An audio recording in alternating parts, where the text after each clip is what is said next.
अय्या, पनीर चिल्ली, ते पण घरगुती. तुम्हाला बघायचे आहे का कशी करतात ते? चला तर मग. त्यासाठी तुम्हाला घ्यायचंय कोबी, शिमला, गाजर, आलं लसूणचे बारीक तुकडे, कांदा आणि महत्त्वाचं म्हणजे पनीर.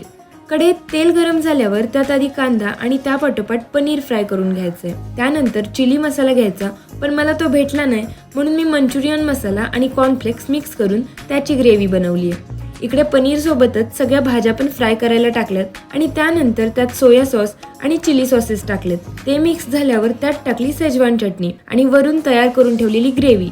2 मिनिटं सगळं छान मिक्स होऊ द्यायचंय आणि झाली की आपली पनीर चिली तयार. तर ही रेसिपी मी नाही बरं का, तर जिजूंनी बनवली आहे आणि इतकी अफलातून झाली आहे ना, काय सांगू. चलो 100 रुपये निकालो. आमच्या तिघींची तर खाण्यासाठी नुसती ओढाओढच सुरू होती. जिजूंना म्हटलं तुम्हाला 200 रुपयांच्या बदल्यात फालुदा देते. मग आम्ही थंडीत कुडकुडत पोहोचलो कात्रजला. खरं तर आईस्क्रीम खाण्याची खरी मजा